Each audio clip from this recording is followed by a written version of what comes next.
welcome to Drink and Spill with Nelly, where we talk about the dark side of business or, the shaggy side of climbing the career ladder. And I have the wonderful, Blessing Bossman today with me, and we'll be talking about, the shaggy side of dealing with Nigerians in diaspora, especially when it comes to services.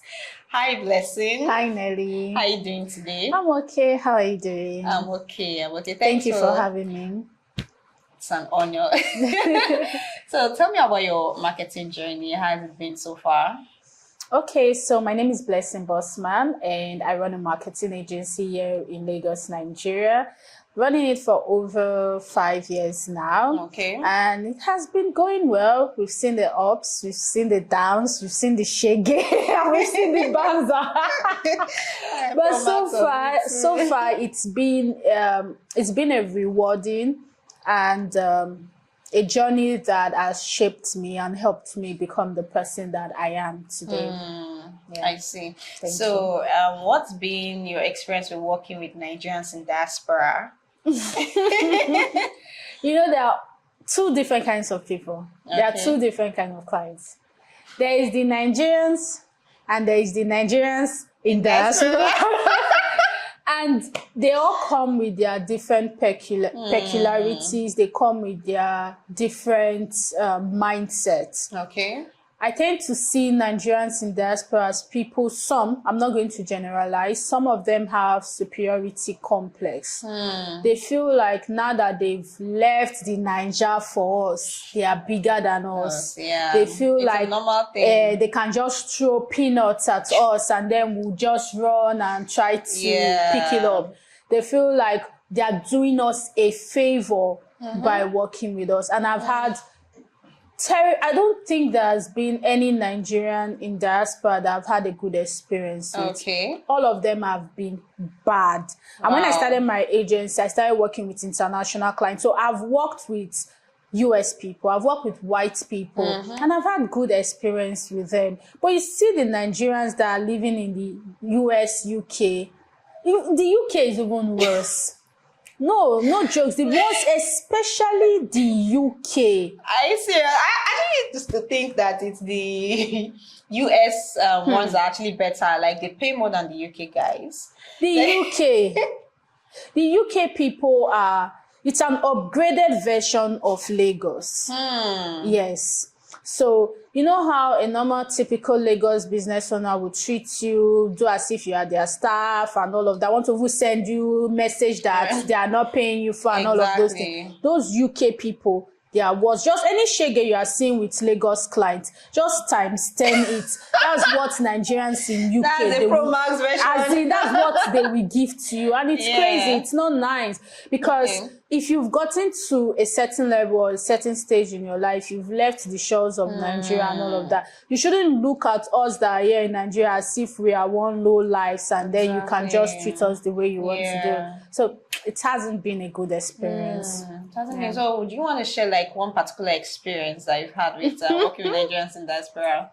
Whenever people ask me this question, I like referring to the clients that I had in 2023. So there was this client I had. The deal was $3,600. Okay. And then, so we had to convert it to pounds. So I think roughly what she was paying us in pounds was like 29 pounds. And the deal was for 3 months. So we were supposed to build our funnel, manage our socials, launch our academy, right? Okay. In the space of 3 months, a 3 months launch. Now, the first month, this lady paid us £800. She was supposed to pay £910 every month, but she only paid £800 the first month. So she was owing us £110. So we added that to our bill the next month. So she kept on saying, "Oh, I forgot to max back my credit card." It's always the credit card. Yes, excuse. It's always one thing. And then the second month, she paid another 800 instead of paying 1,020 plus that 110. And I was like, "Oh, you actually forgot to pay." Like, "Oh, I'm so sorry, don't worry, add it to the third month bill and all of that." And because I wanted to keep the client, and it was the only client we had in the agency, and I think that's one mistake I made. I decided that, okay, because the project was quite big. So and then the people that I had did not have so much capacity. So we couldn't even take on other clients. And that was the only client that we had. So we were just trying to manage that client, clear off that work first before we bring in more clients, and then before we start getting more earns and stuff like that. The third month came, this lady didn't pay us because she usually pay at the beginning of the month and then we continue. She didn't pay us. I felt like, oh, we're trying to keep this client, so let's just continue the project and stuff like that till the end of the month. By the end of the month, this woman did not pay. Wow. So she was owing us over £1,000. Wow. Then she sent me a message on Instagram that I should take down the website that I built for her. I was like, I've already done this thing. You can't tell me to take it down. And then she was like, this is fair enough. She sent the message that she sent to me. That was number one mistake. I didn't take a screenshot of that. Then later on, she came again. She went to report because I don't have a PayPal account that I can use in receiving funds. So I didn't have a way for her to pay me. I think then all these fintech apps were not as popular then. So I didn't even have anywhere. The only way was to look for somebody in the UK that can help me receive funds. So there was a lady in the UK. So she would pay to that lady's account and then the lady would send to me in Naira. So that was the only way. Okay, now, she paid some money, to £800 to that woman. She now went to report the account to PayPal that I defrauded her. She paid me for a service and I didn't deliver. Can you imagine? Exactly. Which wasn't true. This one is what we call clients from hell, because what's that? This one is not only from hell, the bottomless pit of hellfire. Oh my God. And the funny part is, I had receipts. I had proof that I had done the work. I put everything together. I submitted it to PayPal. They still ruled in our favor. Wow. And that's how they refunded her the £800. And I was in £800 debt. Exactly. Wow. That's crazy. Like she actually went to the extra mile. She did it. That's crazy. She did it. And she didn't even acknowledge the fact that I did all of those work for her. Up to today, if you go and check her Instagram, the work that I did is still there. But the funny thing is that I've looked at her Instagram over the years. She can't even sustain it. I'm even sure she's out of business. I think sometimes they just have these people advising them that, oh, you're paying $800, $1,000. That's too much. That's too much to a Nigerian. You understand? So like, and you don't blame them because you see people that are also like collecting $100, even $50. Even $50, yes. Because there's hunger in the land. So exactly. But it's really crazy what she did. I'm really sorry about your experience. And the funny thing is that at that time, there was no way for me to pay the other lady back. So I was broke. I was in debt. I couldn't continue paying my staff salary. The business had to shut down. Can you imagine? So we're out of business for, I think, over one person's action changed the entire course of my business. It was over 6 months, close to a year. We weren't in operation. We were just getting small gigs here and there that I was handling by myself. But the way we were operating, and funny thing is that it was when I moved from being a freelancer to starting an agency, she was the first agency client. Wow. She showed you your first shiggy. She showed me then I told myself that, who sent me to agency? Like, I could have just stayed being a freelancer, get my 1 gig, just be managing my... But I knew I wanted more. But that was the first shaky that I received.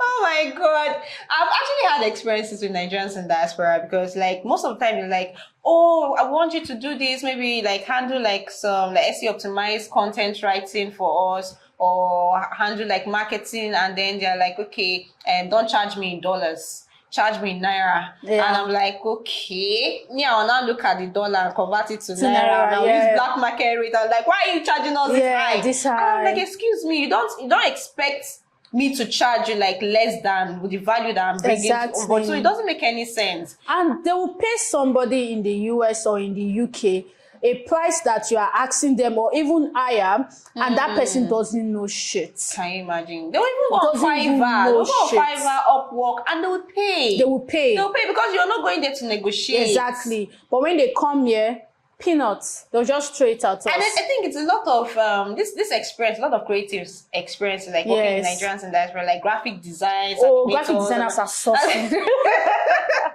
Those people are suffering. And then they're like, they're back to back editing for peanuts. For peanuts. And it's really crazy. And somebody was saying that sometimes Nigerians in diaspora, they behave like stingy Indians or stingy Palestinians or something. I don't know. I can't remember what the person said, but they don't like to release funds because they feel like, oh, you're in Nigeria, this money should be a big thing for you. Understand? So it doesn't make any sense. Absolutely. And then there was a friend of mine that even mentioned something. He said that he had somebody came in from US that she wanted to do like documentary series, and each of the documentary series like let me say each episode was like 30 to 45 minutes. And they're trying to like tell the Lagos story and all that. So they were to shoot location to location. So this my friend was like, big gig, don't drop. So he now had to do proposals. The fact that he had to do proposal. Yes, it's like a sibling team that this person don't come from Yankee, we don't blow, we don't hammer. Because this one is documentary. Documentary like shoot is actually like more expensive. Yeah. So after everything, the lady now said, wow, beautiful proposal. I love everything. So I would like to pay like 50,000 naira per episode. That's my budget. And my friend was like, 50 what? Is it dollars or naira? Because we have to be sure. 50 what? I'm going to work with a crew. We're going from location to location. I'm renting equipment and all that. And you want to pay 50? Like, are you okay? On the course, I'll send on that to fire the room. Because what do you mean you want to pay me 50,000 naira? I'm telling you, like, it's crazy. I was discussing with my videographer today, and he was saying the cost of renting an equipment is quite expensive. So imagine paying that little. You can't even reach to road transport. How much is Uber? Thank you. Thank you. So it's a very crazy thing. It's a very crazy thing. I remember one client that I worked with. This lady, I would stay up at night till like 12 because she was doing a webinar. So I would stay there and I would try to get content from our webinar. I'll be writing down stuff and all of that. This lady expects that 7 a.m. I'm awake and I'm posting, doing designs for those content she did for the webinar, and I'm posting it online. Because of the time zone thing? We were in the same time zone. Okay. Literally, she was not in the US, she was in the UK, so it was the same time zone. The same time zone. I couldn't fathom. First of all, my working hours with her stops by 5, 6. Okay. But then the fact that, I was a virtual assistant, the fact that, okay, this is my client, she's doing a webinar, let me support her. I supported and I stayed in the webinar till that midnight for you. Recorded, like I was literally writing out key punchlines that we'll use for carousel design. Then you expect that 7 a.m. I should put that thing online. I quit after 2 weeks. The man called me, hey, do you want to keep working or do you want to go? I said, man, can you imagine? I left. Not me, you come and kiss somebody's child. There was even a Nigerian in diaspora, like in the US, that reached out to me. I was like, okay, I'm putting together a program for women.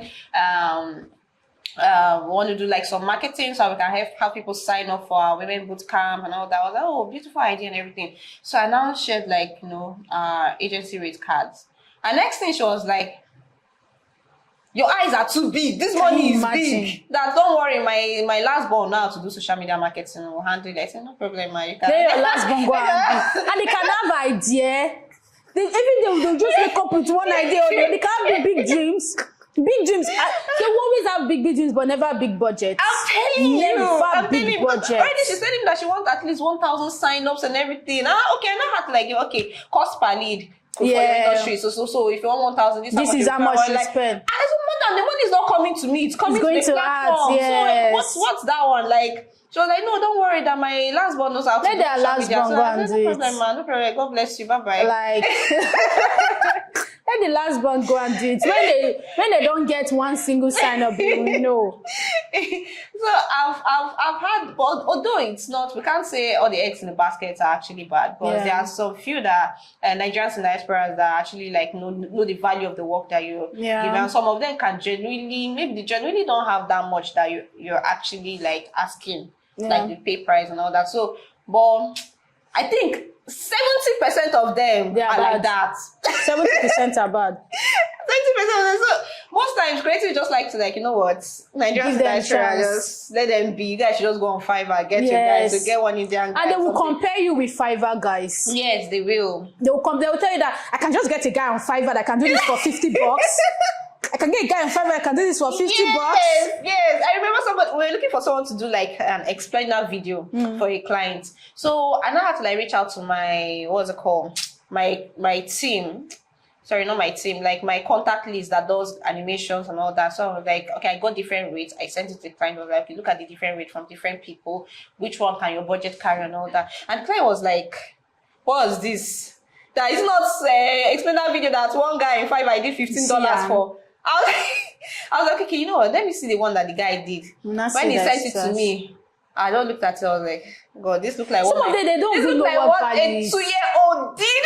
Some of them don't even know. I feel like maybe they don't know what value really is. They don't know when something is good and when something is bad. Yeah. That's why they don't really put a good price to. Because if you see value and you know value and you understand how much this thing is worth, you can never undermine it. Yeah. Maybe some of them don't really know. Like you now, if you see a job that is well done, you know that this job was done properly. True. And if you see a job that is shabby, you know that this is trash. True. But maybe these people sometimes they don't really know. True. So I think maybe on our own end, it's up to us to actually educate them what value really looks like. But sometimes you can educate them, but they're not willing to listen. Yes, so, that's because I've had experiences with clients like that. You just this is how quality looks like. This is how it should be. I'm like, don't see, I've been in the business. I know this thing.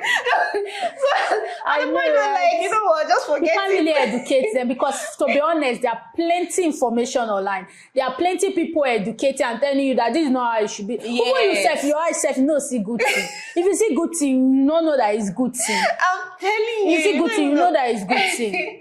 So a lot of the times, you just see like, and it baffles me that sometimes you'll see like a shabby job that somebody did and they're like, oh, this is very beautiful. And then you give them something really nice, like, no, we don't want this. You know, they don't like minimalists. They don't like it. No, they don't. Yeah, they don't like it. It's just like... They like the one that you pack all everything and put in one design. That one is the best for them. And those designs, especially those designs that you see flyer that plenty write-ups. Like, that's what they love. They love it. I say, no, I'm the one that will capture everything about my business. Like, man, you don't need that. Just a simple headline. No. Also in Gen Z.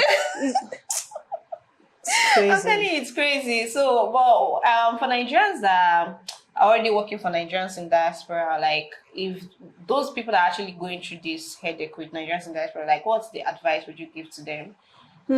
Sign a contract. Okay. You see this thing called contract. To save your life, save your family.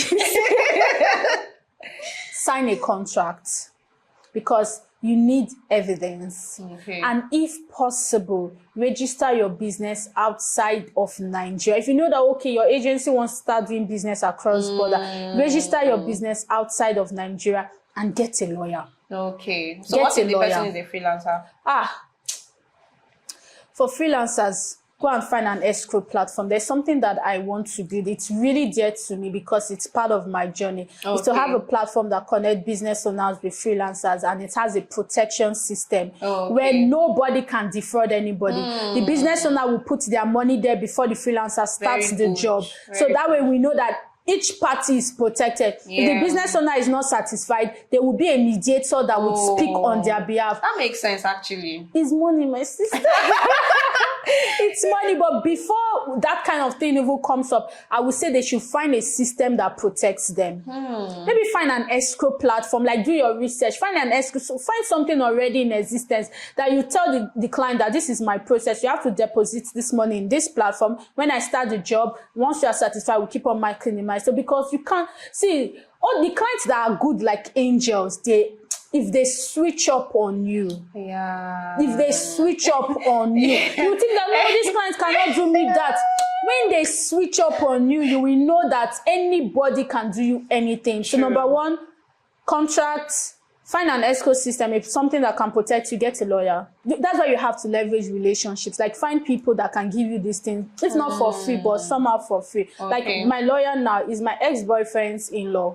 That's how he became my lawyer. So now he's my lawyer. He does a lot of legal work for me and he doesn't charge me, but I appreciate him. I give him money. I buy stuff. I take to his house and all of that. I show that level of appreciation. So find people. just make friends, I would say. There will be a lawyer that somebody knows that you can connect with and just be friends with that person. Okay. Yeah. Thank you so much, Blessing. Thank you, So Nelly. it's been an insightful gist today. While not all eggs in the basket are kind of spoiled, so we understand that. One needs to be careful with dealing with Nigerians in diaspora or even clients in general. Like, you need to ensure that the right paperwork is being done, right agreements being done, and all that, and ensure that you're charging what you're worth. Don't be afraid to charge what you're worth, because the value you're bringing to the table. Except you don't trust the value you're bringing to the table, then it's fine. But when dealing with clients in general, especially like your fellow brothers and sisters that are already in the diaspora, just be careful and ensure that you're doing everything like right. And this is Nelly, Essien, Drink and Spill. Catch you on the next episode of the show. Love you. Bye.